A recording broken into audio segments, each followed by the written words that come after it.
2014 সালে জার্মান বিশ্বকাপ নিছে, আর্জেন্টিনা হারছে, তখন আমার বাবার চোখে আমি পানি দেখছিলাম। আমার বাবাকে আমি প্রতিজ্ঞা করছিলাম যে আমি ফুটবলার হব। প্রথম দেখায় মনে হবে এটি কোনো ইউরোপীয় ফুটবল একাডেমি। সেখানকার খেলোয়াড়রা উন্নত মাঠ, পেশাদার কোচ ও সুন্দর পরিবেশে একদল কিশোর অনুশীলন করছেন। আপনি ভাবলে অবাক হবেন যে এটি কোনো ইউরোপ নয়, এটি বাংলাদেশ।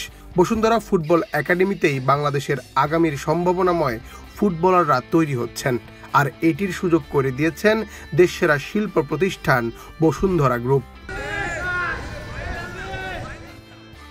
বসুন্ধরা ফুটবল একাডেমি যাত্রা শুরু করেছে বেশি দিন হয়নি।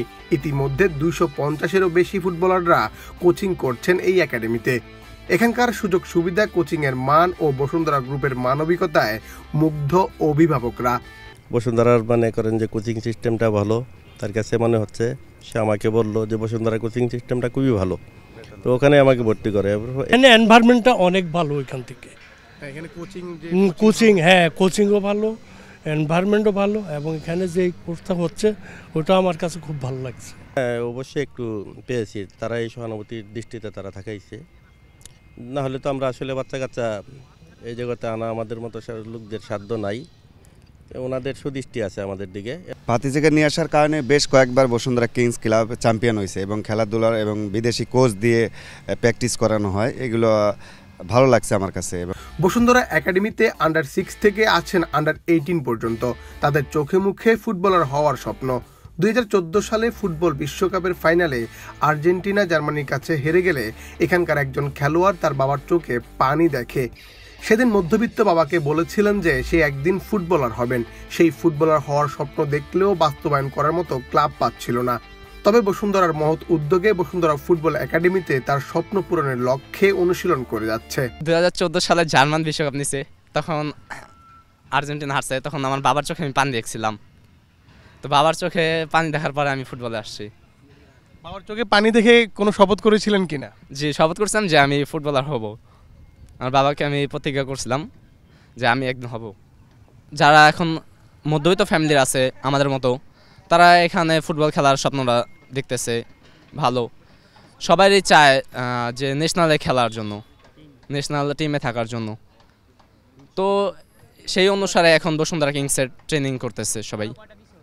ইচ্ছা ছিল যে ন্যাশনাল খেলা বসুন্ধরা কিংস মেইন টিমে খেলার। তো আমি অনেক একাডেমিতে ঘুরছি, তো অনেক একাডেমি ঘোরার পরে দেখলাম যে এটার ফ্যাসিলিটিস ভালো, এটার মাঠ, এটার কোচ, লাইসেন্সারি কোচ আছে, এবং এটার টার্ফ ফিল্ড, এবং কোচেরা খুবই ভালো প্রশিক্ষণ করে, পজিশন বাই পজিশন আমাদেরকে বুঝে দেয়। তো এই থেকে আমি সিদ্ধান্ত নিলাম যে আসলে বসুন্ধরা কিংসের চয়েস করা দরকার আমার স্বপ্নের যাত্রার জন্য।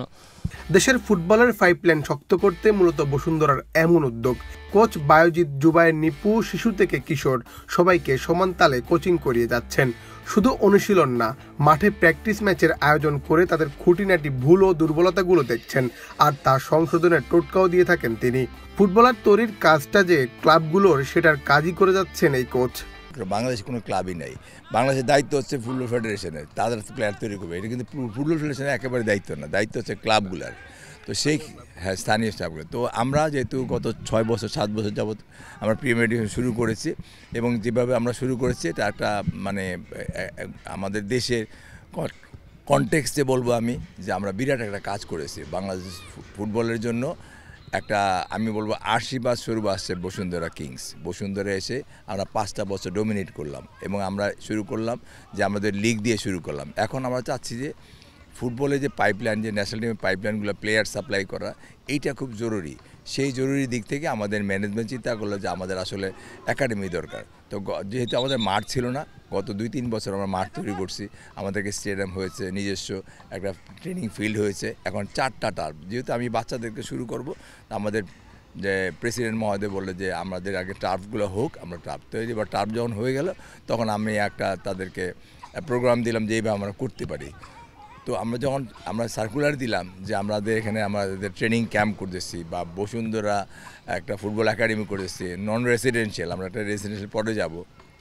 সেই হিসাবে যখন আমরা সার্কুলার করলাম, যে এত যে সারা পাবো আমরা চিন্তাই করি নাই। বসুন্ধরা ফুটবল একাডেমিতে অ্যাডমিশন ফি ও মাসিক ফি এর বাইরে যারা প্রতিভাবান তাদের জন্য আরও ছাড় দেন কর্তৃপক্ষ। যারা একেবারেই দরিদ্র তাদের ফ্রিতেও কোচিং করার সুযোগ করে দেন বসুন্ধরা গ্রুপ। তাদের চাওয়া এই দেশ থেকেও যেন ভালো ভালো ফুটবলার উঠে আসে এবং বিশ্ব মঞ্চে দেশকে প্রতিনিধিত্ব করে।